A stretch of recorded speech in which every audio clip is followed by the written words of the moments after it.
여러분 안녕하세요. 오늘도 여러분의 호기심을 자극하고 복잡해 보이는 정보의 조각들을 아주 흥미로운 하나의 이야기로 꿰어드리기 위해 돌아왔습니다. 네, 반갑습니다. 오늘 나눌 이야기, 저도 참 기대가 되네요. 맞습니다. 오늘 우리가 함께 살펴볼 내용 정말 기대하셔도 좋은데요.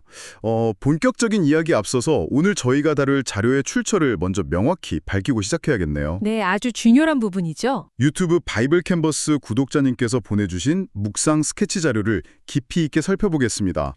이 자료는 출애굽기 27장의 내용을 다루고 있는데요. 아, 출애굽기 27장이요? 네, 얼핏 보면요. 그냥 수천 년 전 중동 사막에 세워졌던 어떤 고대 텐트, 그러니까 성막의 아주 복잡한 건축 설계도면처럼 보일 수 있습니다. 치수도 복잡하고 재료도 좀 낯설거든요. 그렇죠. 현대인들에게는 확 와닿지 않는 치수들이 막 나열되어 있으니까요. 맞아요. 하지만 오늘 우리의 미션은 단순히 고대 건축물의 사이즈를 재고 머리로만 이해하는 게 아닙니다. 이 세밀한 수치와 규칙들이 도대체 왜 필요했는지, 그리고 이것이 현대를 살아가는 우리의 복잡한 마음을 어떻게 위로하는지. 정서적인 측면까지 다루는 거군요. 네, 그렇습니다. 더 나아가서 내일 아침 우리가 눈을 떴을 때 어떤 구체적인 행동으로 이어져야 하는지 그 이면에 숨겨진 의미를 파헤쳐보는 겁니다. 오늘 살펴볼 자료가 정말 흥미로운 지점들을 많이 품고 있습니다.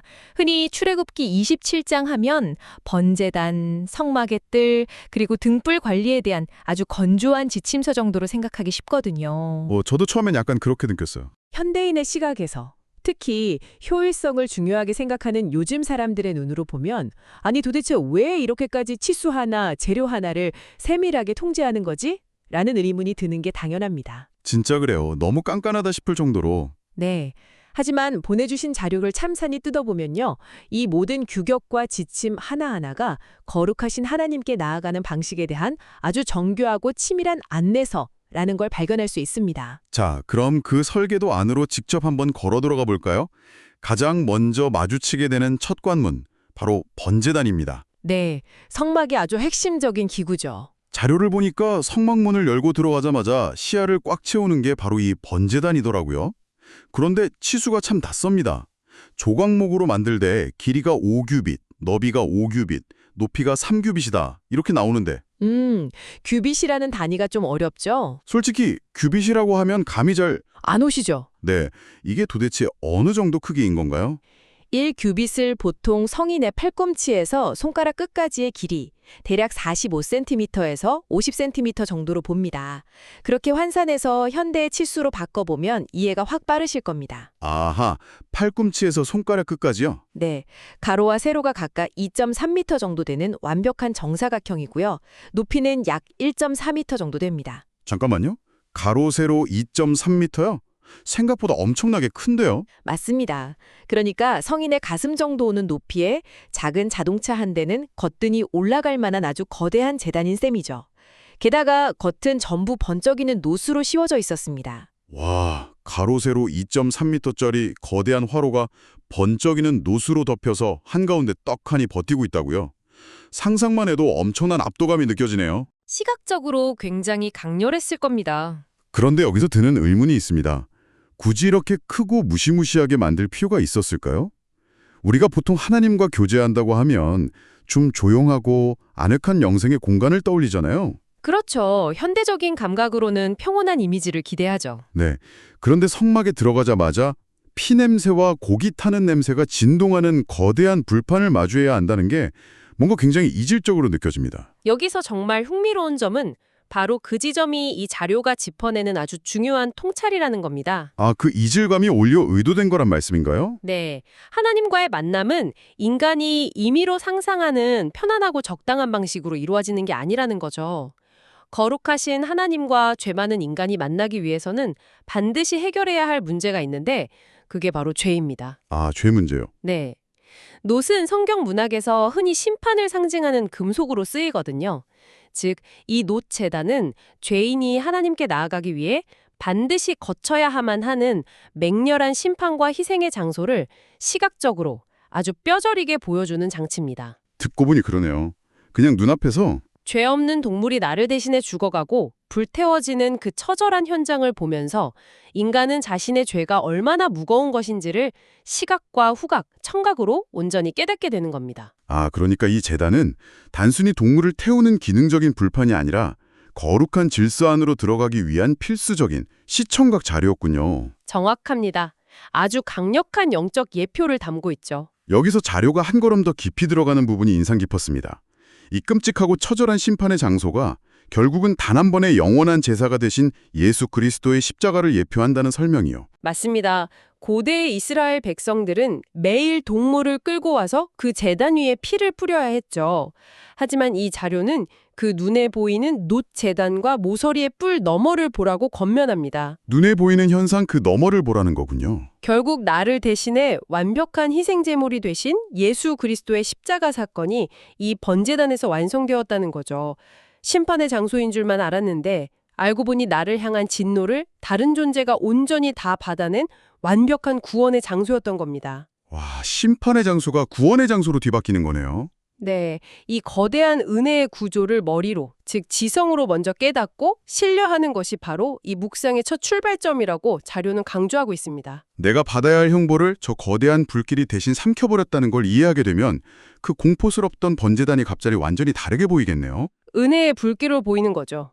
그럼 자연스럽게 시선을 조금 돌려서 주변 풍경을 한번 상상해보고 싶습니다. 번제단이 있는 그 공간 말이에요. 네, 성막의 뜰을 묘사하는 부분이 있죠. 자료를 보면 번제단을 둘러싼 성막의 뜰이 묘사되어 있는데 이 뜰 가장자리에 새하얀 세마포 휘장을 둘렀다고 나옵니다. 저는 이 대목을 읽으면서 시각적인 대비가 엄청나다는 생각이 들었어요. 시각적인 대비요? 어떤 측면에서 그렇게 느끼셨나요? 바깥은 먼지가 풀풀 날리고 수백만 명의 사람들이 북적거리는 시끄러운 광야잖아요. 그런데 그 안에 새하얀 공간이 딱 버티고 있는 거니까요. 아주 예리한 상상력입니다.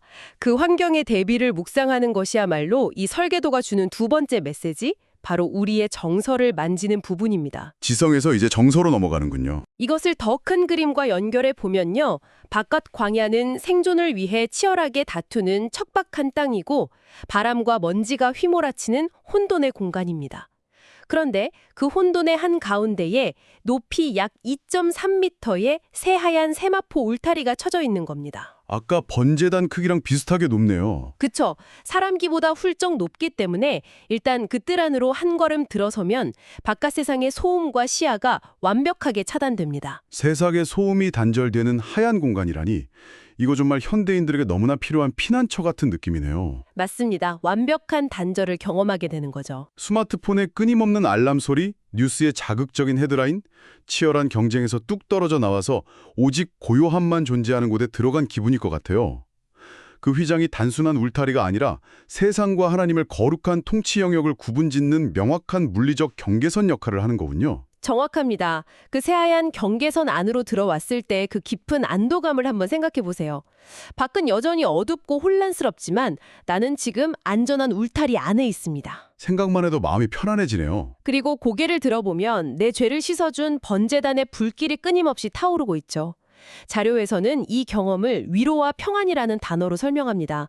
정죄함이 없는 안전한 공간에서 하나님의 보호를 받는다는 사실이 우리 영혼에 얼마나 큰 정서적 안정감을 주는지 알려주는 대목입니다. 와, 설계도면이 갑자기 한편의 위로의 시처럼 다가오네요.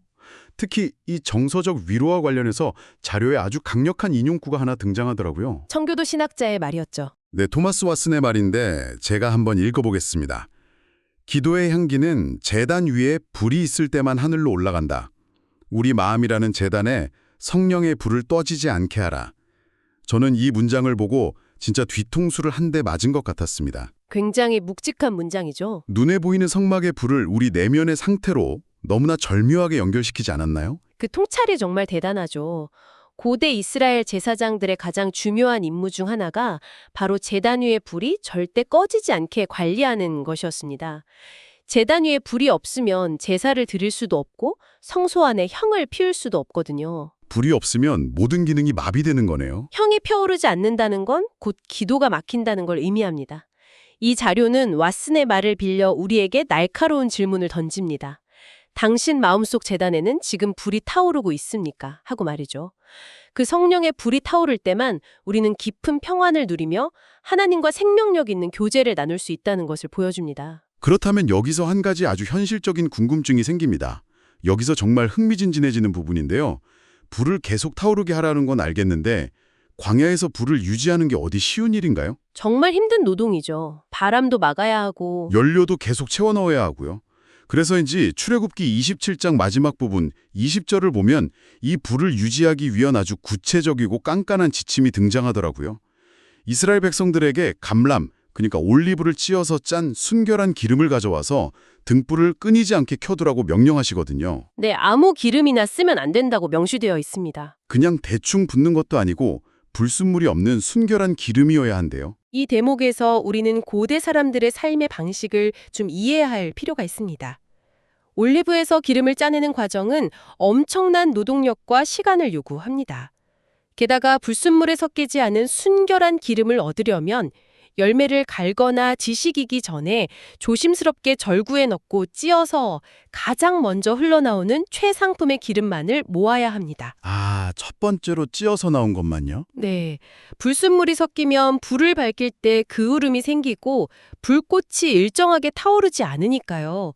철저히 구별된 기름이어야 했던 겁니다. 가만히 있어보자. 낮에는 햇빛이 있으니까 그렇다 쳐도 밤낮 없이 그 불순물 없는 기름을 계속 공급해서 등불이 꺼지지 않게 관리해야 했다는 거잖아요. 하루 24시간 내내 켜두어야 했죠. 이거 생각만 해도 너무 피곤하고 고된 작업 아닙니까?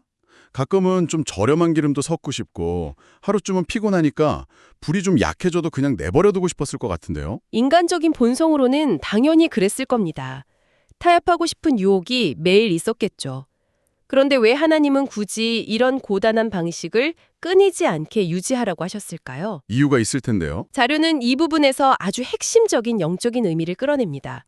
밤이나 낮이나 꺼지지 않는 이 등불은 어두운 세상 속에서도 자기 백성을 향해 졸지도 주무시지도 않고 일하시는 하나님의 명렬한 열심을 보여주는 그림자라는 겁니다. 아, 하나님의 열심이요? 칠흑같이 어두운 광야의 밤, 성막에서 새어나오는 등불의 빛을 보면서 백성들은 아, 하나님이 지금 이 순간에도 우리를 지켜보고 계시구나 라는 걸 시각적으로 확인했던 것이죠. 아, 그러니까 그 불빛은 나를 향해 일하시는 하나님의 열심을 보여주는 빛이었군요. 그렇다면 그 빛을 관리하는 제사장들, 그리고 오늘날 영적인 제사장으로 살아가는 우리의 태도가 어때야 하는지가 너무 명확해집니다. 어떻게 응답해야 할까요? 하나님이 나를 위해 밤낮 없이 일하시고 가장 순결한 사랑을 쏟아부어 주신다면 나 역시 남는 시간이나 남는 에너지를 대충 드리는 게 아니라 내 삶에 가장 깨끗하고 순전한 것을 드려야 마땅한 거잖아요. 뜨거운 사랑으로 반응해야 하는 거고요. 맞습니다. 바로 거기서 이 묵상 자료가 요구하는 마지막 단계, 우리의 구체적인 결단이 나옵니다. 지성, 정서, 그다음 결단이군요. 현대인들은 신앙생활조차도 효율성과 편의성을 따질 때가 많습니다. 바쁘니까 피곤하니까 적당히 타협하면서 내일 좀 더 기도하지 뭐, 오늘은 대충 넘어가지 뭐 하기 쉽죠. 솔직히 매일 흔들리죠, 그런 생각에. 하지만 불순분이 섞인 기름을 쓰면 당장 그을음이 발생하고 불꽃이 탁해집니다.